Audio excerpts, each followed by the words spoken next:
Olá você, chega mais! Eu sou a jornalista Marta Gonzalez e em cada programa entrevisto um brasileiro que vai nos falar das dores e delícias de morar no estrangeiro. Aqui você aprende sobre novas culturas com informações que fogem do lugar comum.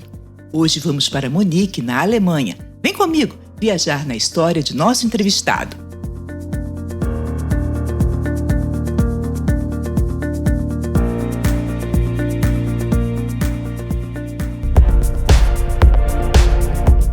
Munique é a capital da Baviera, o maior estado da Alemanha. Lá é realizado o mais conhecido festival de cerveja do mundo, o Oktoberfest. Mas Munique é muito mais do que isso. E hoje nós vamos passear pela cidade com o mineiro Matheus Ferraz de Oliveira, que há 6 anos vive na Alemanha. Guten Tag, Matheus! Bom dia. Por que você decidiu ir viver em Munique? O que você faz atualmente aí? Então, eu sou engenheiro mecânico, né? Eu trabalho com desenvolvimento automotivo. E no Brasil eu comecei a trabalhar para a Fiat em Belo Horizonte, eu acho que todo mundo deve conhecer aí. Sim. Trabalhei lá durante 3 anos e meio. Depois fui para São Paulo, fiquei um tempo em São Paulo trabalhando com outros projetos em São Paulo também, na área automotiva, onde surgiu a opção de eu voltar para a Alemanha para poder trabalhar aqui com desenvolvimento automotivo. Atualmente eu trabalho com desenvolvimento de motores para a BMW, só que para uma empresa como se fosse uma terceirizada, que a BMW ela divide muito as atividades e por isso ela coloca várias empresas que são especialistas em desenvolvimento de motor, desenvolvimento de câmbio automático, desenvolvimento de software, e por isso eles meio que me ofereceram para vir para cá para atuar dentro da parte de motores da BMW. Então esse foi o motivo maior, foi justamente conseguir estar trabalhando com tecnologia que eu não mexo no Brasil, que eu não tenho acesso no Brasil, e estar trabalhando cada vez mais, não somente com motores, mas também com a parte de eletrificação, que é trazer motor elétrico, né, e baterias para mercado, que seria o mercado cliente, que é o que a gente está tendo mais na rua hoje. E a tendência é essa, o motor elétrico. Isso é reversível, não é, Matheus? Sim. Atualmente, não somente aqui na Europa, né, já tem um movimento muito forte ligado a essa parte de emissões de gases, que está aumentando muito essa relação que o governo está fazendo para poder não emissionar CO2 e NOx, né, no ar normal. E em grandes centros, por uma concentração maior de veículos, eles estão cada vez aumentando essas regras. Então, por isso, você tem que estar colocando um outro propulsor para poder reduzir esse emissionamento de gases, né, que só o motor a combustão não consegue mais. Então, as opções que normalmente eles estão abordando é mudar um pouco o combustível ou colocar um outro propulsor elétrico ou 2 propulsores elétricos mais um propulsor a combustão e fazer essa ligação, né? E aí eu trabalho justamente com isso. Nossa, o trabalho deve ser muito interessante e está na tecnologia de ponta, né? Eu li alguma coisa, Matheus, me corrija se eu estiver errado, que a Alemanha ela tem um planejamento para em poucos anos não ter mais carro de combustível fóssil. Não é? Não tem uma história assim? Sim. A ideia mesmo da Alemanha seria banir todos os motores a combustão, né, 100%, até o final do ano de 2030. Só que por questão do corona, o governo alemão já deu algumas entrevistas esse ano, inclusive. Talvez vai ter que postergar essa data limite, né, para até provavelmente 2032, 2035, mas que ainda assim eles vão continuar aumentando as suas relações de emissões de gases para poder cada vez mais o 100% combustão, que seria o carro com motor a combustão somente fóssil, né, ele já não existe mais a partir de 2025. Então você tem que ter um híbrido, que seria um motor a combustão mais um motor elétrico trabalhando em paralelo. E a partir daí, a partir de 2025, eu acredito que eles vão aumentar cada vez mais isso para poder chegar em 2030, se não conseguir realmente ter combustível fóssil, né, sendo emissionado para o motor a combustão normal. Então aí vai ter que ser mais elétrico do que combustão, entendeu? Nossa, que maravilha, hein? Que maravilha. Deixa eu te perguntar, você trabalha na BMW, né, na Alemanha, a terra também da Mercedes, da Volkswagen. Qual o seu carro, Matheus? A pergunta parece bem bobinha, mas não é. É aquele famoso ditado, né? Na casa de ferreiro, espeta de pau. Eu não tenho carro. Então o carro aqui é um pouco diferente do que a gente tem no Brasil, porque no caso não é uma necessidade, entendeu? O carro aqui, no caso, é o conforto. O sistema público de transporte funciona tão bem que realmente você não precisa de um carro para poder se locomover e chegar nos lugares com facilidade. Então, dentro da Alemanha, pelo menos, a França, aqui próximo à Suíça, a Áustria, que são os lugares que eu tenho mais acesso, normalmente a gente não tem essa necessidade tão grande de ter um carro, igual a gente tem, por exemplo, no Brasil, que o sistema público de transporte é deficitário, por isso a gente tem que ter um carro, senão você não consegue fazer nada. Quer dizer, você tem essa opção realmente, né? De poder ter a vida tranquila, se locomover, viajar, passear. Isso é muito bom. Ainda assim, os carros são mais baratos do que proporcionalmente o carro é muito barato, né? Sim, sim. A relação de impostos que a gente tem aqui, né, são próximos de 19% por veículo. Então, por produzir os carros aqui e ter um imposto também baixo, que é cobrado pelo governo para poder produzir esses carros novos, você tem carros que são carros de alto nível, que seriam comparados ao que a gente tem no Brasil, por exemplo, que eu conheço mais da BMW, um Mini Cooper, uma X1, uns carros mais que teriam na casa de uns 200 mil reais, que para nós aqui ele vai sair zero na casa de uns 15 e 20 mil euros.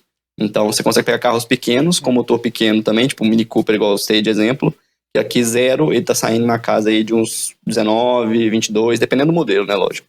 Mas aí seria, se for transferir o valor em real, tá na casa aí de uns 80 mil reais, 70 mil reais, entendeu?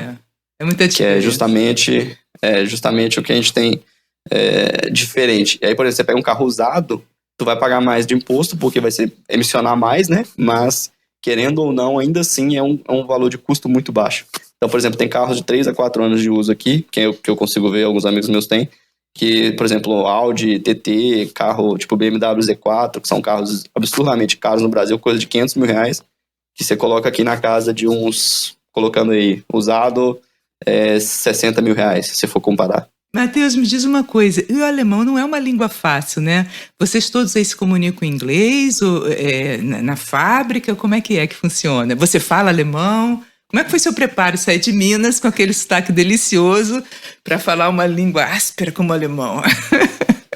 Então, a minha história com o alemão é um pouco diferente, porque eu comecei a estudar alemão enquanto eu estudei na Federal de São João del Rei, só para poder passar para a galera aí, né? E aí depois eu fui para a UFMG também, fiz mestrado na UFMG, e durante todo esse tempo que eu estava estudando na Federal de São João del Rei, eu fiz curso de alemão pela própria universidade. Então, foram 3 anos e meio, quase 4 anos de alemão da própria universidade, que me possibilitou a ganhar uma bolsa para vir estudar na Alemanha. Daí, na faculdade da Alemanha, eu estudei mais 2 anos e meio alemão mesmo. Foi, além de eu fazer as aulas do próprio curso, né? Eu estudei alemão também em paralelo. E depois disso, depois que você aprende, passa do nível intermediário e começa a utilizar isso, e trabalha com isso, né? Acaba que vira um corriqueiro. Você começa a usar isso o tempo todo. E aqui na Alemanha mesmo, eu posso te falar, 80%, 90% do tempo eu converso em alemão dentro da fábrica. Você tem de 10% a 15% inglês, normalmente, que não é propriamente diretamente para a BMW, normalmente é para fornecedores, né, para empresas que vão talvez gerar algum componente ou algum software, alguma coisa que está ligada à própria empresa, e eles mandam a gente porque a gente tem uma facilidade maior também com o idioma. E depois disso, eu posso falar, dentro da vida pessoal mesmo, eu falo bastante português, inglês e alemão, então, porque fica meio que comum. Isso é legal também, porque no Brasil a gente não tem tanto acesso a isso, e aqui, por ser uma comunidade internacional muito grande, acaba que você tem pessoas do mundo inteiro trabalhando e, querendo ou não, vivendo também, não somente na minha área. Então, por exemplo, onde eu moro mesmo, tem vários brasileiros que trabalham aqui, que trabalham com TI, que trabalham com outras áreas, né? E cada um normalmente comunica de uma forma, entendeu? E alemão é aquela história.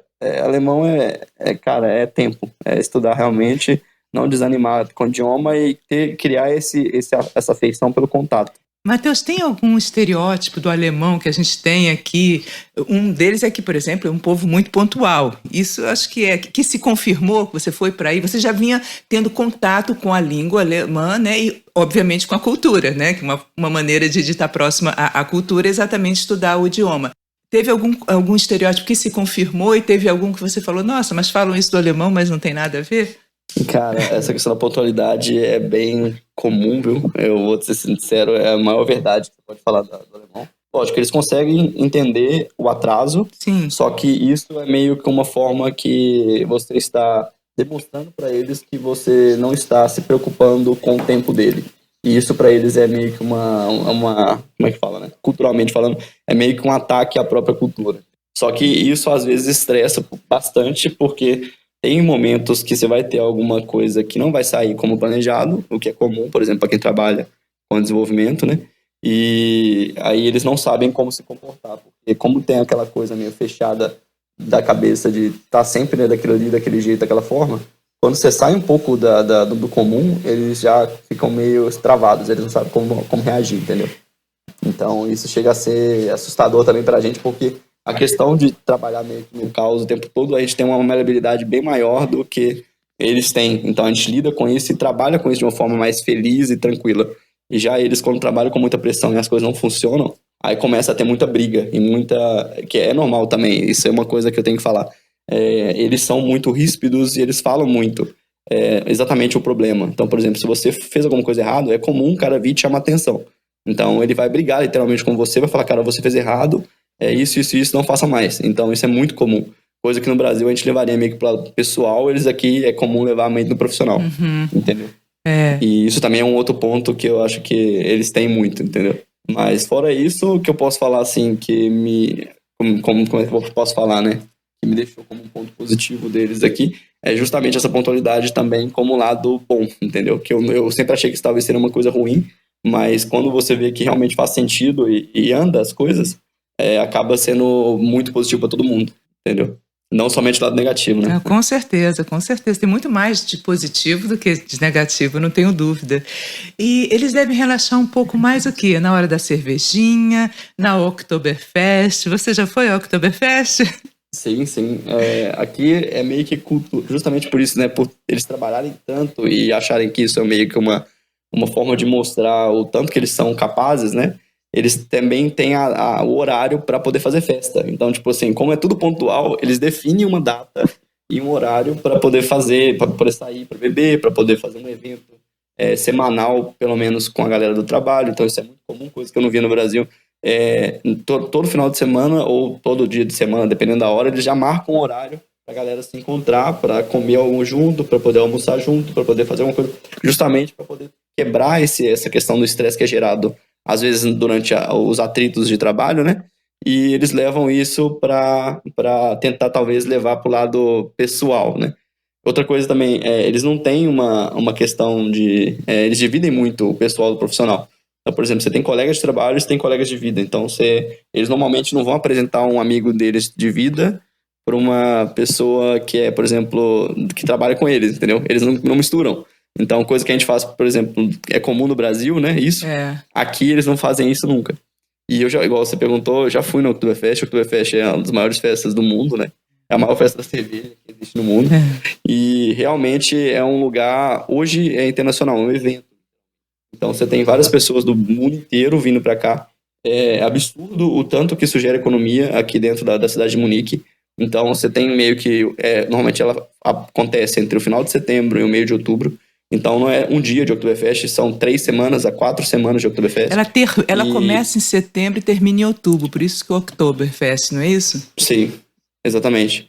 E aí eles realmente têm metas para poder vender coisas. Então, para nós que vivemos aqui, não só eu, mas as pessoas, amigos meus que vivem aqui, chega a ser um pouco meio que absurdo, porque os preços são muito altos, só que é um evento. Então, até os próprios alemães que trabalham comigo, eles falam, cara, beleza, eu sei que eu tô pagando 10 euros num maço de cerveja, que é muito caro, comparado com o que paga aqui numa cervejaria, que seria 3, 4 euros, mas é um evento, então vamos lá, vamos marcar. Aí todo mundo, por exemplo, planejando, né? Fecha uma mesa numa cervejaria famosa, faz um evento da empresa lá, então, tipo assim, isso aí acontece muito, entendeu? Então chega a ser bem legal justamente pelo fato de você sair um pouco da vida comum e entrar nesse ambiente de festa e tentar, tipo, aproveitar toda a cultura alemã, porque a Oktoberfest alemã que eu tô falando é cultura bávara, tá? Sim. Porque tem um estereótipo também que a galera coloca, que eles acham que a Oktoberfest, ela é isso na Alemanha toda. E não, a Oktoberfest, esse tipo de vestimenta, aquelas roupas típicas e tudo, elas só acontecem na Bavária. Então, justamente na Bavária que você tem aquela cultura bávara sendo apresentada da forma que é da Oktoberfest. Você fala isso com o alemão, por exemplo, do norte da Alemanha, que todo mundo usa Lederhose, que é aquela calça de couro, né? E aquela camisa, e as meninas vestem aqueles vestidos. E isso é somente aqui na Bavária. Isso não existe no norte da Alemanha, entendeu? Então isso é legal também, tem que falar. Sim, porque há essa confusão mesmo, né? Então, você acha para o turista, nosso podcast tem uma pegada de turismo também, uma mistura de lado cultural com turismo. Para o turista brasileiro, É caro, mas é um programa imperdível, porque... O que você diz? Lógico, é um evento, praticamente tudo que eu já vi, por exemplo, na Alemanha, em festas na Alemanha, assim, de tudo que eu já vi aqui, fora os festivais de rock, quem gosta de rock na Alemanha também tem muito festival de rock bom, mas fora isso, vocês pegar um festival para quem gosta de beber cerveja, quem gosta de experimentar essa cultura alemã também, bávara, que é muito forte, é um ponto que você não pode deixar de visitar, entendeu? E tem alguma dica? Olha, a dica é pegar um restaurante, ou a dica é... sei lá, chegar muito cedo, experimentar de tudo ou não, escolher um tipo de cerveja. Tem alguma dica que você daria para o brasileiro? A dica que eu acho é tentar planejar o quanto antes. Essa é a maior das dicas quando se trata de Oktoberfest. Porque como o custo ele é muito alto, se você deixar para resolver de última hora, que a gente tem essa mania de querer fechar tudo com um mês de antecedência, 2 meses de antecedência, então tente, se for vir para um evento desse, fechar, por exemplo, hotel, fechar o hostel, alguma coisa que for ficar, né? Tentar ver a questão de alimentação, o tempo, dividir tudo com pelo menos 1 ano de antecedência.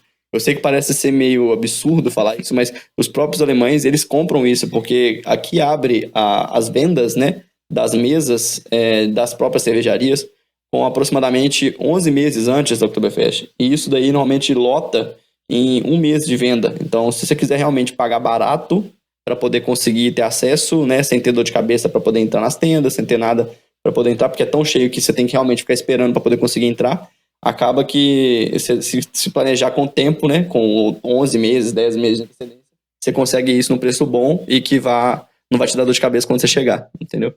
Isso também com relação ao hotel, com relação a tudo, porque tudo lota, e quanto mais você vai deixando passar o tempo para poder fechar isso, você vai ficar mais caro, né? Então...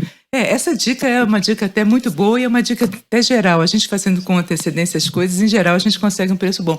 Mas realmente, 11 meses é uma antecedência mesmo, é um jeito de pensar alemão já, né?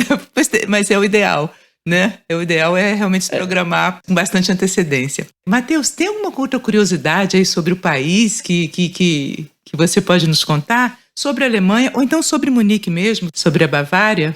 Então, sobre a Alemanha, a questão deles não almoçarem, para mim, é um negócio assim, que pega bastante, porque a gente tem o costume nosso do Brasil, né, de fazer uma refeição, tem um almoço muito forte, assim, com arroz, feijão, com carne, com batata, com outras coisas que a gente tem no Brasil.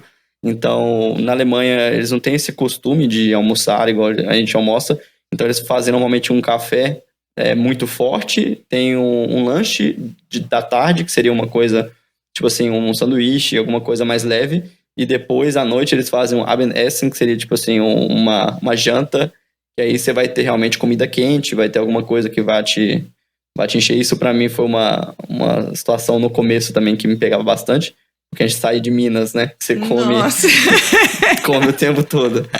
E chega e realmente você vê que não tem isso, né? Aí você fala, realmente vou ter que dar um jeito de adaptar aqui, mas é isso aí.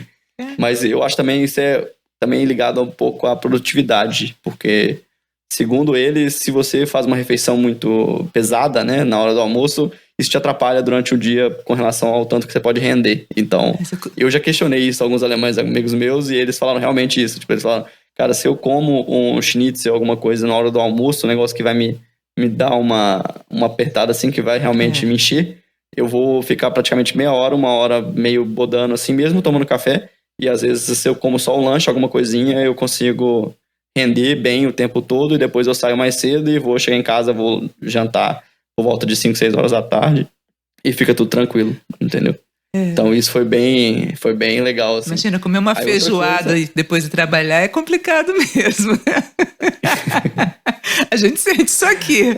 Mas é interessante, né? Pela produtividade, né? Mas então o horário, você falou, aí vai jantar umas 6 horas, então o horário é mais cedo, o horário normal aí de funcionamento.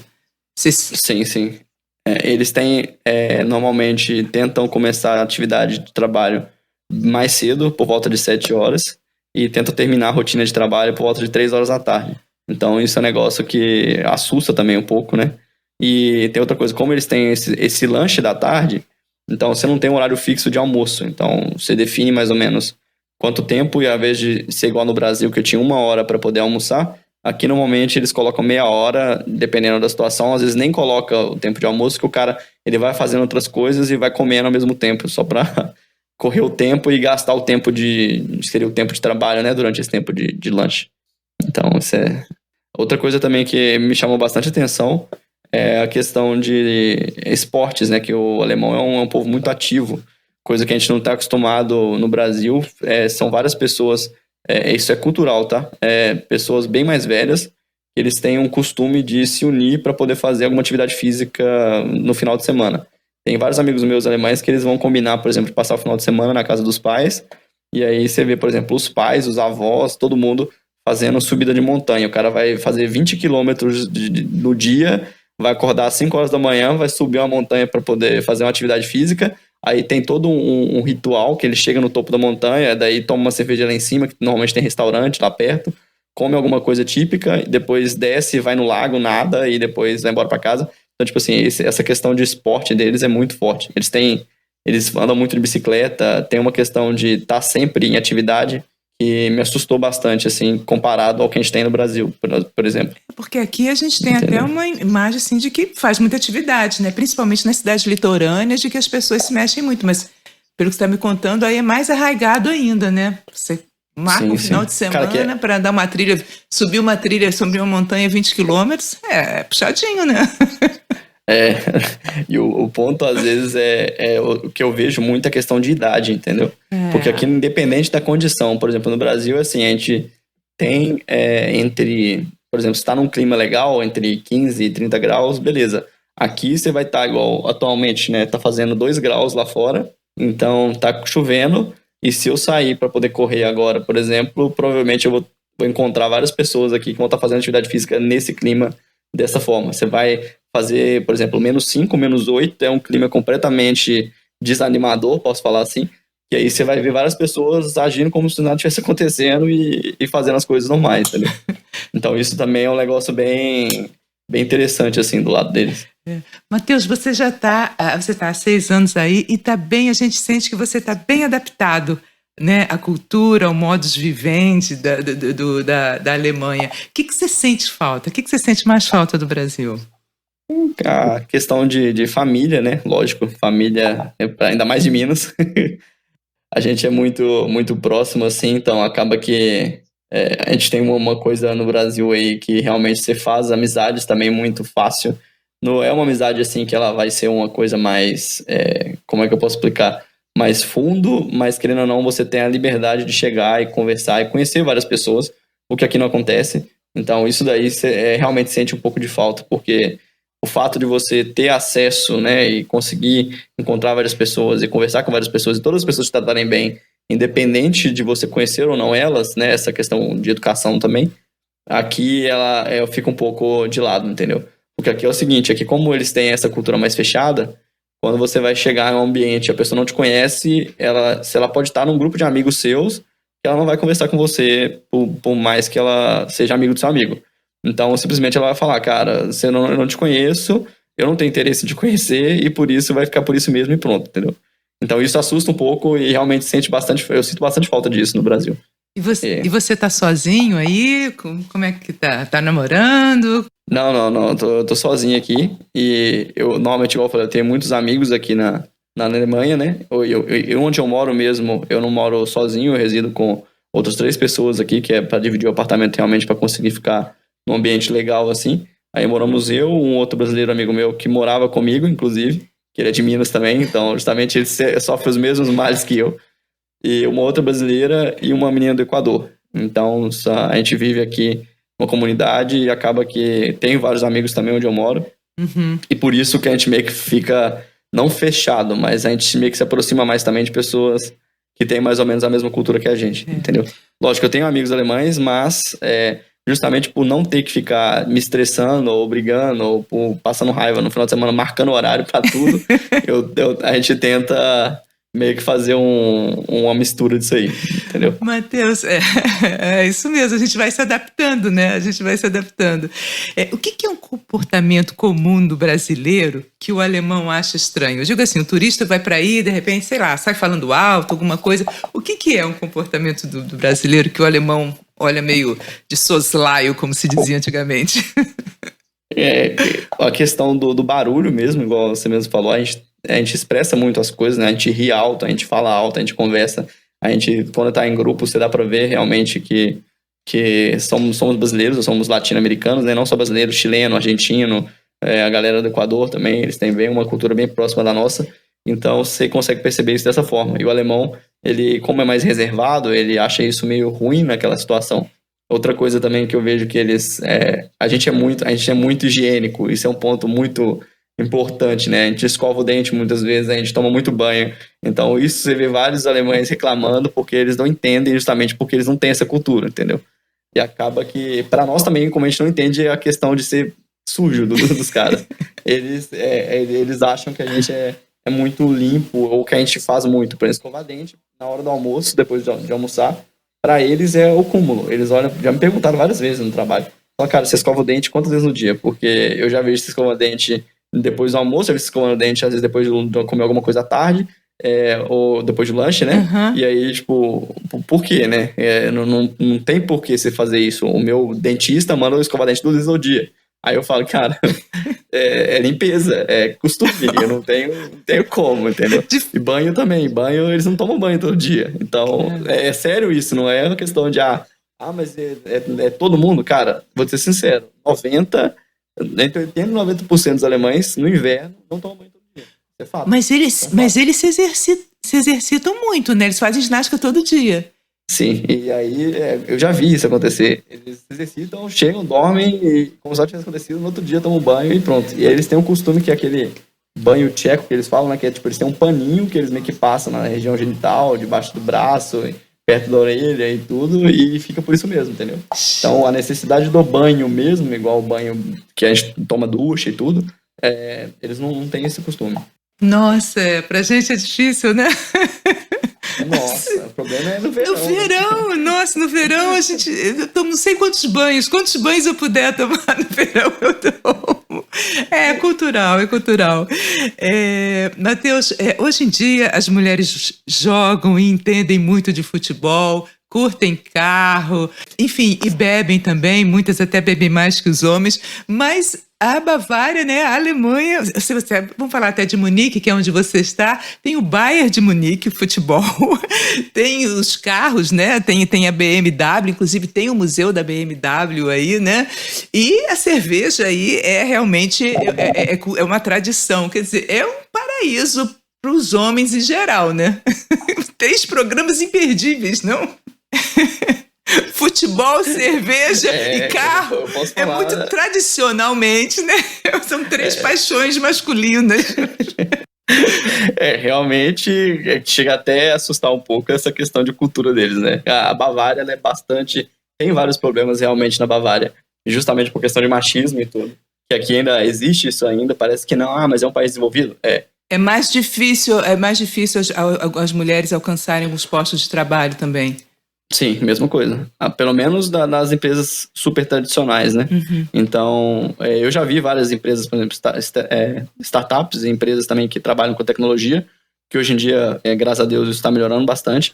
E algumas áreas, por exemplo, de desenvolvimento, que é desenvolvimento aplicado a software, que tem uma demanda muito grande profissional, que isso daí é uma coisa mais aberta e por isso você tem muito mais pessoas internacionais trabalhando e por isso é mais fácil. Mas se você entra, por exemplo, na engenharia mesmo, de motores, que é um negócio completamente fechado ali, que tem só aquilo, cara, sinceramente, eu tenho uma mulher, 2 mulheres em, sei lá, numa equipe de 250, 300 pessoas para trabalhar com desenvolvimento.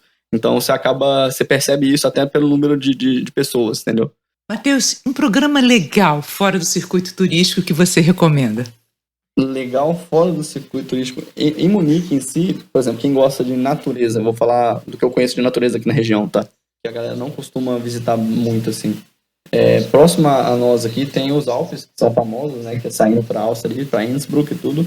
Eu aconselho a pessoa, quando vier para Munique, alugar um carro realmente e sair sentido sul da Baviera, sentido Áustria, e depois entrar pro outro lado como se estivesse indo para a Suíça.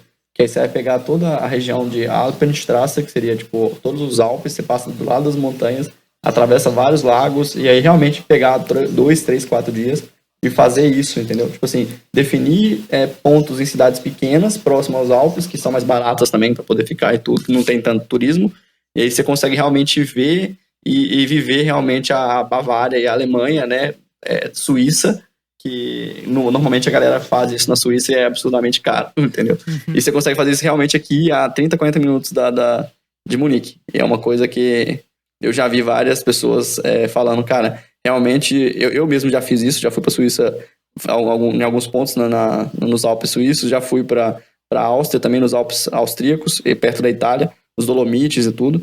E aí você consegue ver que lá, por ser mais famoso, é mais caro. Então, aqui, por não ter tanta dinâmica de turismo, né? Tipo assim, não é tão famoso, você consegue fazer um negócio bem mais barato e no mesmo nível, entendeu? Bacana, bacana. Matheus, a gente está chegando ao fim, o papo está uma delícia, mas a gente está chegando ao fim. O que o brasileiro pode ensinar ao alemão e o que o alemão pode ensinar ao brasileiro?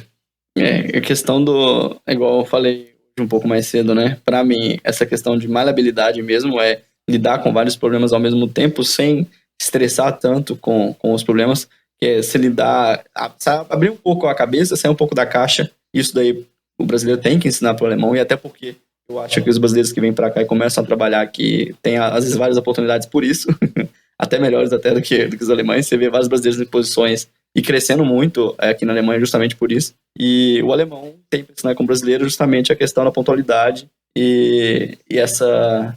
como é que fala? Esse empenho, né, em estar trabalhando tão assiduamente, que às vezes o brasileiro, eu já percebi isso quando eu estava trabalhando no Brasil, que às vezes a gente tinha que calcular até o seu tempo de pessoas que não estão trabalhando. Então, mesmo que você tenha um time bom, você ainda vai estar trabalhando com 30%, 40% ali de gap para poder entregar o mesmo serviço, porque vão ter pessoas que vão estar enrolando, vão ter pessoas que vão estar fazendo alguma coisa que aqui isso não existe, entendeu? Então, eu acho que isso aí a gente tem que aprender bastante com eles. E para encerrar, você gostaria de dar um recado, uma mensagem para os brasileiros que vivem aqui, ou um recado seu de vida, enfim? Cara, é o que eu sempre tento passar para todo mundo, né?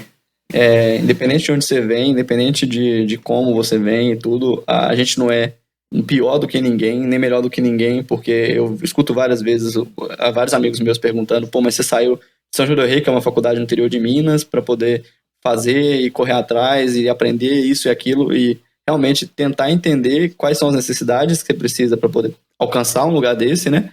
E saber que o tipo de trabalho que a gente faz aqui é o mesmo trabalho que a gente faz aí. Então, o que muda realmente, às vezes, é o idioma, o que muda realmente, às vezes, é essa forma de lidar com algumas pessoas que a gente vai ter que aprender a fazer, ou né, algumas habilidades que a gente vai ter que aprender a ter, e isso daí não impossibilita nada, nem ninguém. Então, por exemplo, independente de onde a pessoa está vindo, independente de como ela está vindo, e se ela realmente traçar um plano e correr atrás disso aí, ela pode chegar onde ela quiser. Então, esse é um ponto que eu posso falar, independente de ter dinheiro também ou não, porque, igual eu falei, eu venho de família do interior de Minas, né, a família não é rica, então antes a galera pensa, pô, mas o cara estudou em escola com 5 línguas, né? Não, eu vim de escola estadual pública do Brasil, estudei minha vida inteira até o ensino médio, escola pública no Brasil, então nunca tive acesso nem à escola privada no Brasil, e querendo ou não, né, é muito importante passar isso para quem tem interesse, quem quer também seguir e chegar a algum lugar. Né? Bacana, correr atrás do sonho mesmo, né, Matheus?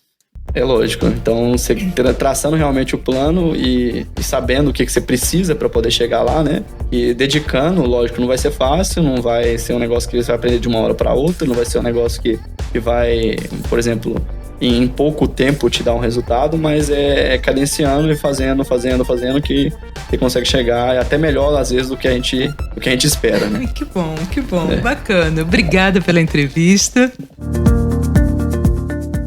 Valeu, gente, foi bom demais ter você comigo neste episódio. Eu vou adorar se você entrar em contato, seja para sugerir uma pauta, para dar um alô, ou quem sabe, você é um desses brasileiros que estão fora do país e topa conversar com a gente. Podemos nos comunicar pelo Instagram, @brasileiroslongedecasa, lá estou sempre postando novidades, ou pelo e-mail, brasileiroslongedecasa@gmail.com.